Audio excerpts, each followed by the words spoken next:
Pour arrêter la progression de la peste, une ligne de séparation est dressée. Elle marque une mémoire. En 1720, la grande peste de Marseille ravage la Provence et tue plus de 100 000 personnes. Pour protéger le comtat vénessin, territoire du pape autour d'Avignon, le vice-légat décide de faire construire une véritable barrière sanitaire.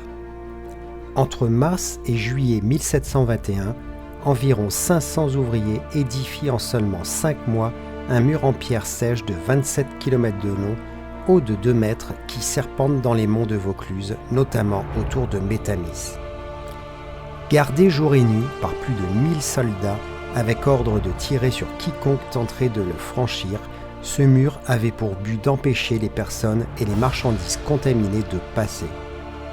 Aujourd'hui encore, on peut suivre des portions restaurées, témoin impressionnant d'une des dernières grandes épidémies d'Europe. Je vous emmène aujourd'hui à Métamis. Au cœur de la Provence, il existe un mur pour fuir la mort. C'est un mur qui a été construit dans l'urgence. En 1720, la peste ravage le sud de la France. Il faut absolument la stopper. Bon, Tosca nous a débarrassé de 2 gros sangliers.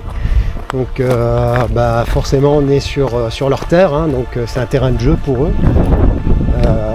Bon, pas très fier quand même, hein. On peut déjà avoir un petit bruit, un aperçu de ce mur, là ici. Je vais vous emmener sur la portion qui a été restaurée. Depuis le parking du col de la Ligne, vous pouvez vous rendre à pied jusqu'au mur de la peste par la piste des Indo-Chinois. Son nom vient des travailleurs indo-chinois qui ont été amenés en France pendant la période coloniale, surtout durant les années 1930-1940. Beaucoup ont été recrutés de force ou sous contrat pour travailler dans les forêts.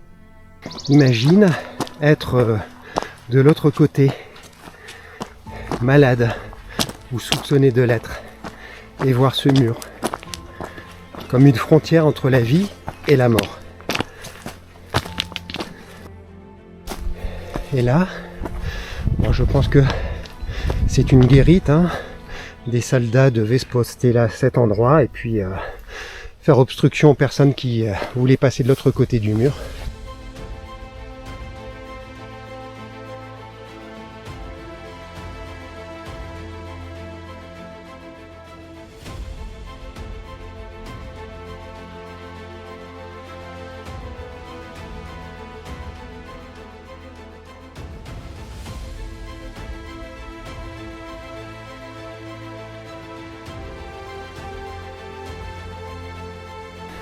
Voilà une guérite, c'est à l'endroit où se postaient les soldats pour empêcher les contaminés de passer.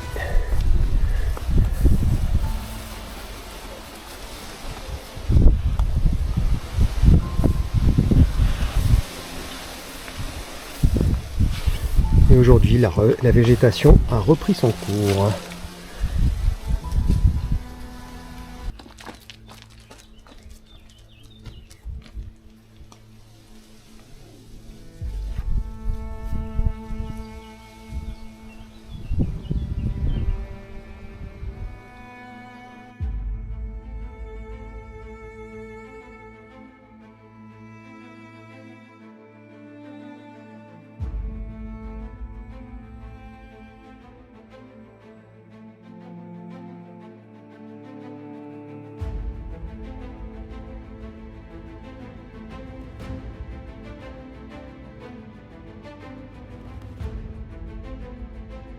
Voilà, hein.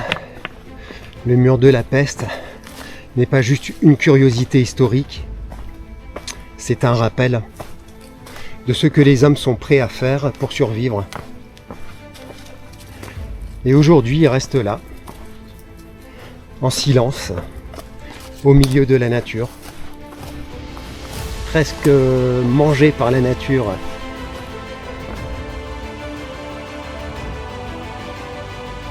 Imagine ce mur et vois ce mur comme une frontière entre la vie et la mort. Voilà.